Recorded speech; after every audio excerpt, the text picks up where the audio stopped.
itu yang menyebabkan cost politik itu nanti tinggi. Iya. Dan ketika kita sudah naik, kepentingan kita pasti beda. Kepentingan balik modal. Uang dari DPR ini, mau saya kasih lagi ke rakyat.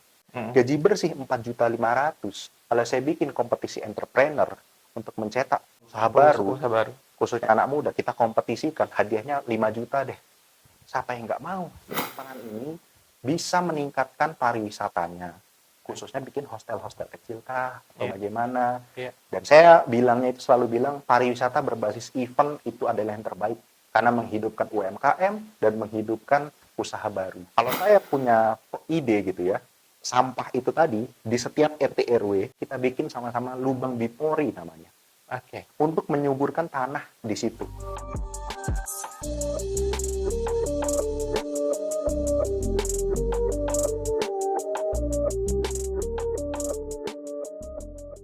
Saya senang sore ini bisa duduk lagi di studio. Jadi saya mau bicara santai dengan seorang caleg muda. Ini biasanya kalau anak muda itu identik dengan gagasan. Saya interest karena caleg ini berbeda dengan caleg yang lainnya. Dia punya gagasan, bukan hanya untuk kaula muda, tetapi masyarakat umumnya. Ada 3 program yang ingin digagas. Pertama tentang lapangan pekerjaan, ekonomi kreatif, ya, UMKM. Kemudian yang ketiga ini tentang sampah. Saya sedang bersama dengan Bang Bagus Rifki, caleg Partai PBB nomor urut 4. Iya, nomor urut 4. Ini kita sama-sama alumni Unram kayaknya. Iya, betul, sama-sama alumni Unram. Saya di HI tapi. Kalau saya di hukum. Ya, sekarang kan gabung jadi satu. Iya, satu fakultas kita, satu alumni. Betul. Oke, saya senang banget bisa ngajak Bang Rifki untuk diskusi. Bagus aja. Iya, Bang Bagus aja. Bang aja. Bagus juga untuk diskusi tentang anak muda, ya, dan agenda-agenda politik ke depan nih. Ini caleg bentar lagi ya pemilihannya? Iya, kurang lebih lagi 19 hari atau 18 hari. 20 lah. 20 hari lagi kita bakal pemilu. Tapi walaupun sisa beberapa belas hari lagi teman-teman, saya interest undang Bang Bagus di podcast ini karena saya tertarik sama gagasannya. Ini ada pelatihan khusus untuk pekerja, pelatihan prakerja. Pelatihan prakerja, iya betul. Itu saya tunjukin dulu ya. Nah, saya tertariknya ini teman-teman.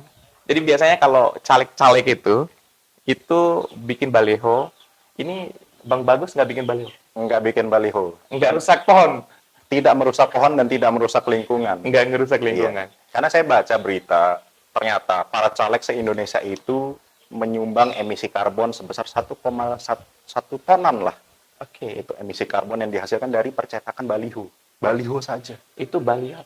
Baliho saja. Belum pencemaran vandalisme lah, seperti vandalisme kan di mana-mana ada dan lain sebagainya. Itu yang saya nggak pingin gitu. Saya kalau nyalek nggak pakai gitu-gituan. Karena kan tagline-nya ramah lingkungan. Ramah lingkungan. Bang Bagus ini punya program pelatihan prakerja. Ini dilakuin tanggal dilakuin bulan Januari ini. Iya. Udah terlaksana, Mas? Sebenarnya harusnya bisa terlaksana, tapi kan kita kasih tenggat waktu ini sampai setelah pemilu. Kalau caleg-caleg lain kan bikin program itu pas mau jadi. Kalau saya setelah jadi pun kalau ada yang daftar, ayo kita belajar.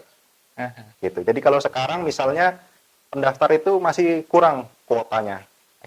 Jadi saya masih butuh banyak orang yang mau belajar lagi, baru bisa jalan lagi nih sampai bulan Juni rencananya.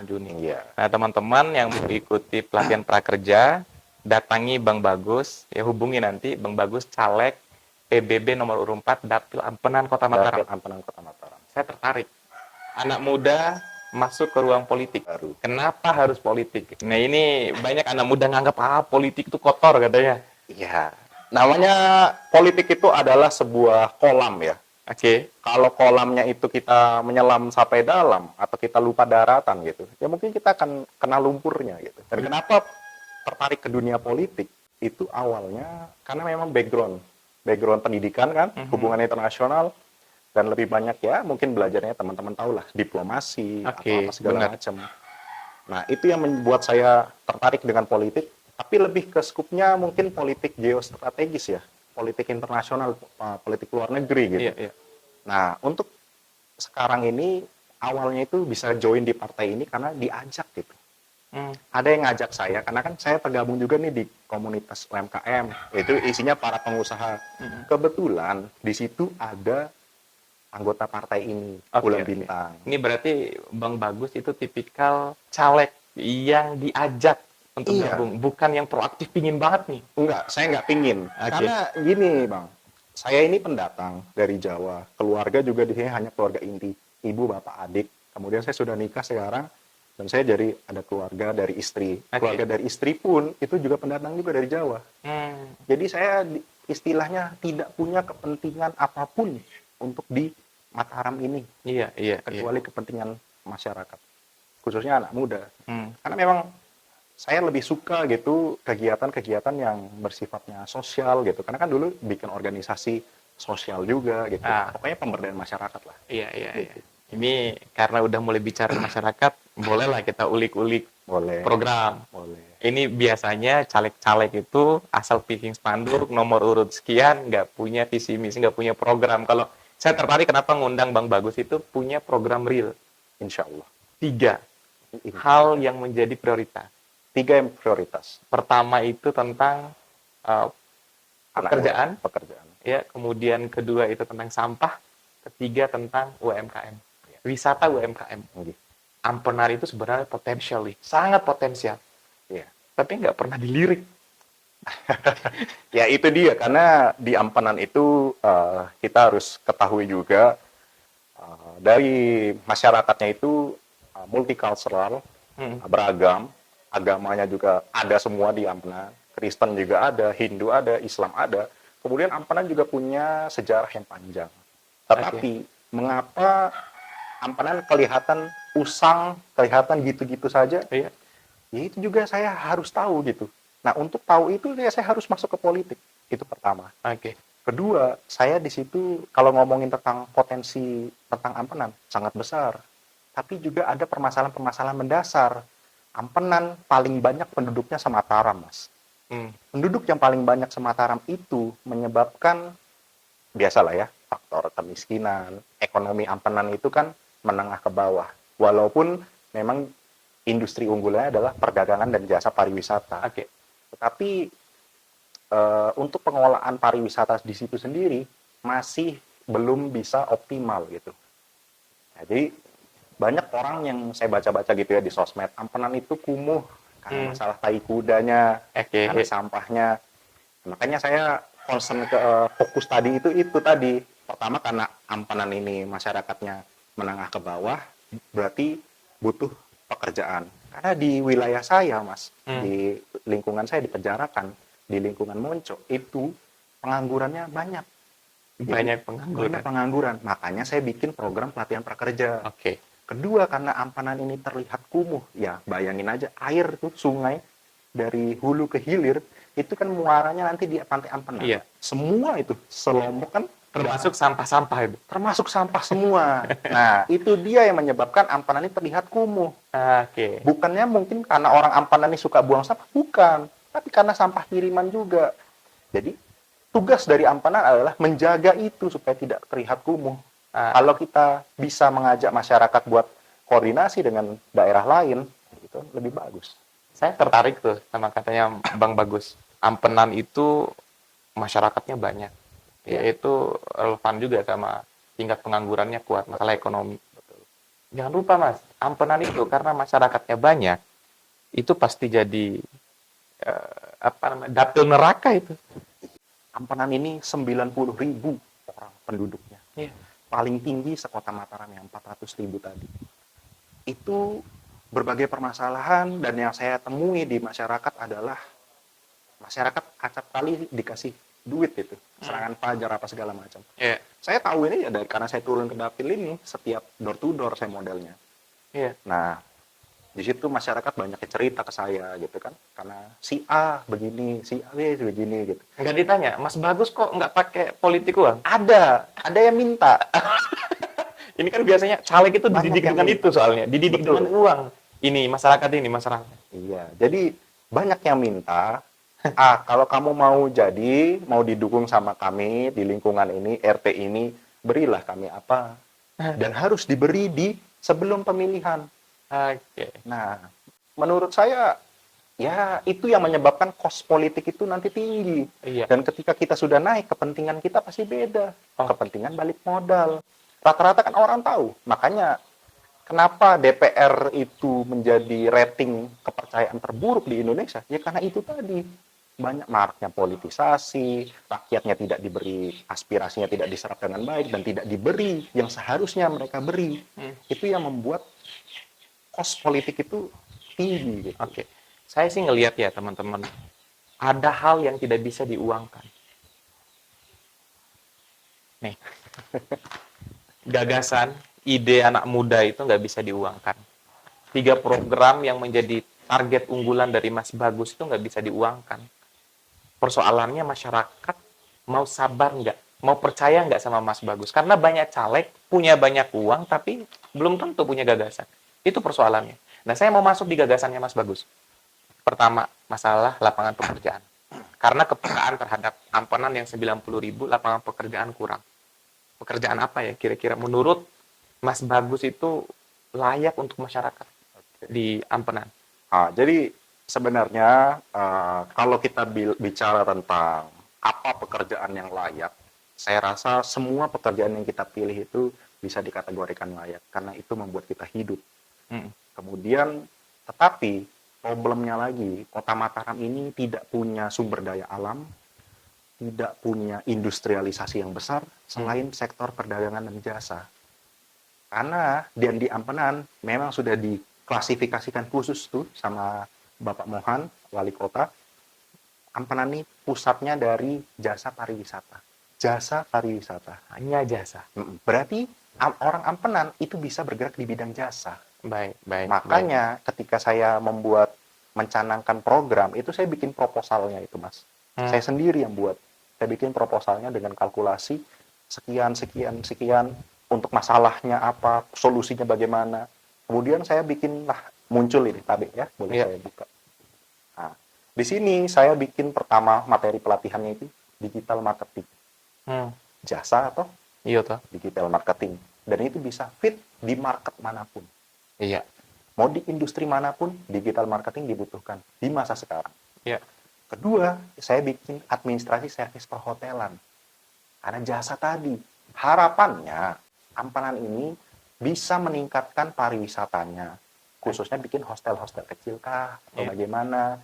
Dan saya selalu bilang, pariwisata berbasis event itu adalah yang terbaik. Karena menghidupkan UMKM dan menghidupkan usaha baru.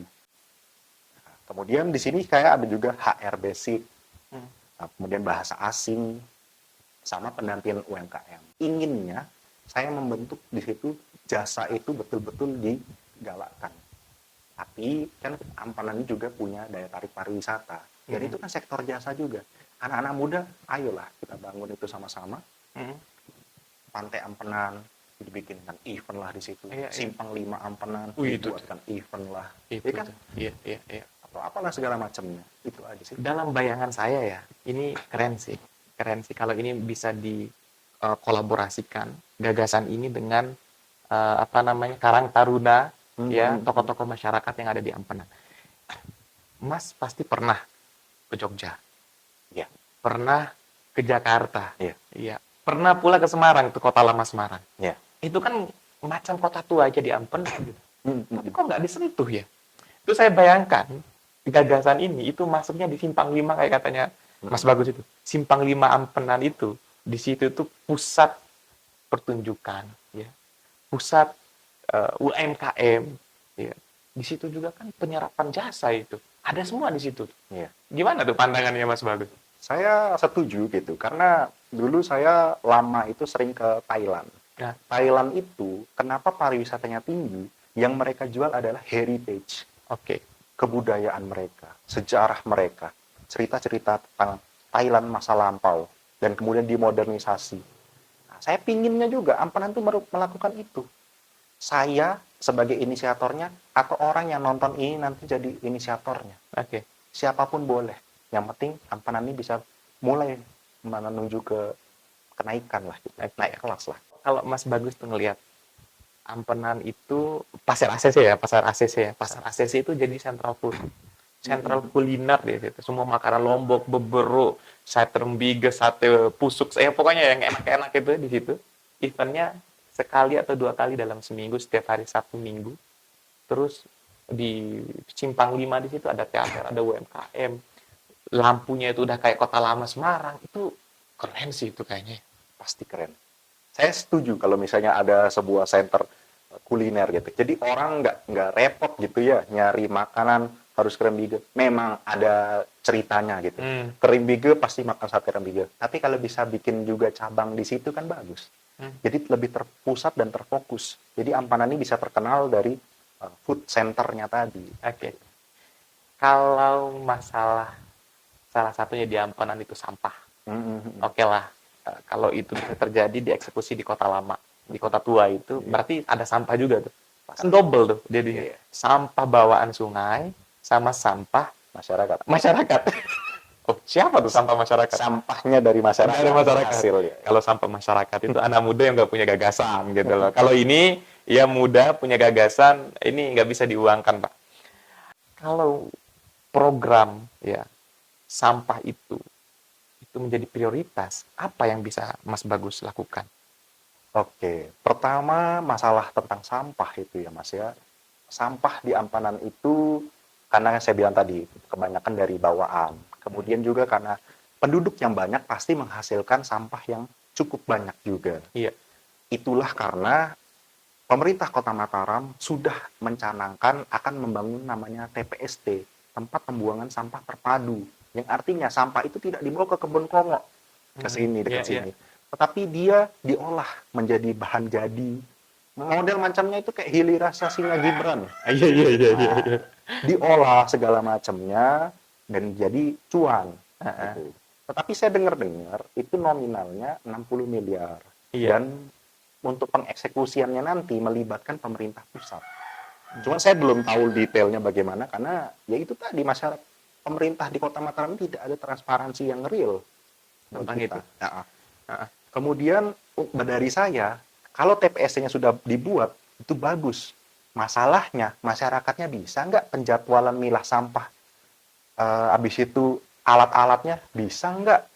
Truk-truknya atau misalnya masyarakat bisa milah nggak dari rumah? Itu masalahnya. Dan kami harus bisa hadir di situ untuk membantu masyarakat memilah sampah, mungkin bisa bikin tim antara di lingkungan, antar di kelurahan atau bagaimana. Jadi lebih ke bantuan untuk memilah sampah, mengajarkan masyarakat buat ramah lingkungan, tidak menggunakan plastik sekali pakai. Dulu saya pernah gabung itu di komunitas juga, sering mungut-mungutin sampah, namanya Malu Buang Sampah Sembarangan. Malu Buang Sampah Sembarangan. Itu dari Bali, bikin chapter di sini. Kemudian kerjaannya ya itu tadi, sering mungutin sampah dan segala macamnya. Tapi ujung-ujungnya sampah itu akan disetor ke dump truk kan, dikirim ke kebun kongo. Bayangin Mas, Mataram 250 ton dalam satu hari produksi sampah. Mau dikemanakan itu? Mau dikemanakan. Sedangkan info di kebun kongo itu sudah mau penuh. Ya. Jadi kita memang harus memilah sampah itu baik-baik dan lebih bijak lagi. Kalau saya punya ide gitu ya, sampah itu tadi di setiap RT RW nih skupnya, bukan lingkungan. Di RT RW kita bikin sama-sama lubang bipori namanya. Untuk menyuburkan tanah di situ. Karena rata-rata tanah di bumi ini sudah mati. Jadi kita bikin lubang bipori di tiap-tiap RT RW. Itu ide saya. Itu masukin sampah organik ya, sampah rumah tangga saja, bisa sampah pasar juga apa segala macam. Iya. Tetapi untuk sampah plastiknya, kalau saya punya ide, kita bikin batako, genteng, pokoknya plus gitu, ekoplas apa segala macam. Dan itu juga teman-teman bisa dibuat ke produk-produk jam tangan, mungkin bisa seperti ini. Itu dari sampah recycle gitu. Iya. Nah, kemudian sampah-sampah yang lain ya, sampah industri apa segala macam. Karena Mataram nggak punya industri, jadi aman dari sampah itu. Pupuk tai kuda gitu bisa jadi pupuk lah apa segala macam. Iya. Dan itu perlu disentuh oleh pemerintah, khususnya Harus, calon-calon legislatif itu intervensi itu di kebijakan sebenarnya. harus. Masalahnya adalah banyak caleg-caleg kita pikirannya nggak nyampe sana. Itu persoalan. Iya, Bukan hanya di Ampenan, ini satu republik ini rata-rata kayak gitu. betul. Iya. Kalau saya secara pribadi sudah mengkategorikan beberapa kepentingan namanya. Oke. Karena saya sendiri nggak punya kepentingan nih, Mas. Dan saya juga hidup sehari-hari dari hasil usaha gitu kan. Jadi saya kayaknya uang dari DPR ini mau saya kasih lagi ke rakyat. Kalau dapat gaji tuh, contoh lah 4 juta. 4 juta, Mas, dalam 1 bulan. Gaji bersih ya, tunjangan kan beda. Gaji bersih 4.500.000. Kalau saya bikin kompetisi entrepreneur untuk mencetak apa namanya? Usaha baru, Usaha baru. khususnya anak muda, kita kompetisikan, hadiahnya 5 juta deh. Siapa yang nggak mau? Benar. Ya kan? Iya. Yang menumbuhkan semangat wirausaha. Iya. Dan itu saya harapannya buat anak-anak muda itu. Iya. Gitu. Anak mudanya diberdayakan, ya, kemudian program-program itu terus berlanjut. Betul. Itu sih yang Long penting. lasting program. Kemudian kan juga DPR ini sebenarnya punya namanya dana pokir, Yo. aspirasi, Iya. apa segala macamnya itu yang memang seharusnya dibentuk menjadi suatu hal. Kebanyakannya bisa bikin parit, batu sikat, paving block, Paving block. apa namanya, gapura, apa segala macam lah gitu. Terus tulisan namanya di situ, tulisan. Ada namanya Ya, gitu. Pokir, anggota DPR Kota Mataram, Dapil Ampenan. Itu saya sebenarnya kurang setuju karena Oke. kalau misalnya itu kan uang rakyat ya, jadi janganlah dikasih legacy nama gitu. Seolah-olah dari dia Dari gitu. dia, kecuali itu emang uang dari dia gitu. Ah, Kemudian kalau saya pokir tadi itu pinginnya menjadi program yang khusus dan tidak ada barangnya, tapi ada rupanya produktivitas gitu. Karena saya mencontoh ada nih salah satu anggota dewan di Pulau Jawa lah, saya nggak tahu, lupa saya dapil mana. Itu di sana dari pokir tadi dia bentuk koperasi, Mas, untuk bantu pertanian, untuk anak mudanya dipekerjakan semua di koperasi itu. Bayangin kalau itu terjadi di Kota Mataram. iya. Itu yang ingin saya capai. Nggak kerasa. Kalau ngomong sama Mas Bagus kok cepat ya rasanya. Ini sampai lupa. Roti Gempong Mandalika ini yang salah satu ownernya, ya, istri dari ownernya itu adalah orang Ampenan. Iya, Roti Gempong Mandalika. Kebetulan mohon maaf, dia teman dulu di MTS. Oh, saya gitu? dulu di MTS 1. Oh, gitu. Jadi saya kenal Mbak Peti. Iya, Mbak Peti. Roti Gempong Mandalika, roti enak, nggak harus mahal. Sekali coba ketagihannya seumur hidup. Produk seperti ini harusnya didukung sama DPR. Harus. Nah. Karena ini tadi UMKM. Oke. Cuman persoalannya anggota DPR kita ini nggak ke sana pikirannya. Seolah-olah dana aspirasi, dana pokir, ya udah misal anggap aja 2 miliar ya. 2 miliar itu 500 juta untuk bangun gapura, 1,5 M-nya itu Nggak tahu. nggak tahu. Ayo kemana? Iya. Karena saya dibesarkan di lingkungan perumahan, Mas ya. Iya. Di Pejarakan tuh saya tinggal di perumahan Taman Istana Angkasa. Kalau ada yang nonton ini dan warga Ampenan pengen diskusi sama saya, bisa datang ke rumah, saya terbuka aja. Karena kalau bisa nanti saya dikasih lah kartu nama saya nih, kasih sebar aja. Siap. Karena saya di situ bisa dihubungi by WhatsApp 24 jam. Kontak aja, chat aja, besok saya balas kok. Iya. Kalau lagi tidur kan malam ya. Iya, kalau lagi tidur malamnya. Kemudian saya dibesarkan di lingkungan perumahan dan saya jarang ketemu sama anggota dewan. Anggota legislatif ini saya jarang bertemu. Bahkan kami juga nggak pernah tuh kebagian pokir apa segala macam. Itu yang membuat saya juga nggak tahu. Ternyata ada ya uang-uangnya begini gitu. Yang bahaya itu, ada anggota dewan ternyata. Nah itu dia, ternyata anggota dewan ngapain aja kok nggak pernah ke konstituennya. Padahal Mas ya, di kampung saya, Kelurahan Penjarakan Karya, anggota dewan incumbent-nya ada 3 untuk dapil Ampenan sendiri dari total 8. Ada 3 orang. Yang dibangun gapura. Ya, saya nggak pernah tahu. Saya nggak pernah ketemu, saya tidak pernah tahu, dan di dekat-dekat saya juga saya nggak pernah lihat tuh ada. Iya. Mas Agus, nggak kerasa.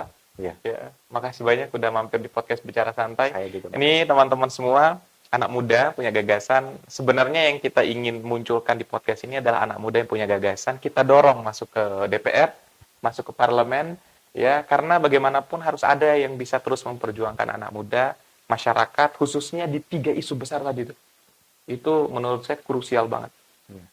Nomor urut 4, Nomor PBB, PBB. Dapil Ampenan. Iya, kalau saya boleh promosi ini. Boleh, boleh. Surat suara warna hijau di Dapil Ampenan, lihat yang paling kiri, ada partai PKB, bawahnya Nasdem, bawahnya PKN, baru PBB, itu hitung. 1, 2, 3, 4, nomor 4 itu bagus. Nama saya Bagus Rifki Maulana Putra, nah, paling panjang itu di nomor 4. Jadi hitungnya buka, lihat yang kiri, hitung aja 1, 2, 3, 4, saya nomor 4. Oke.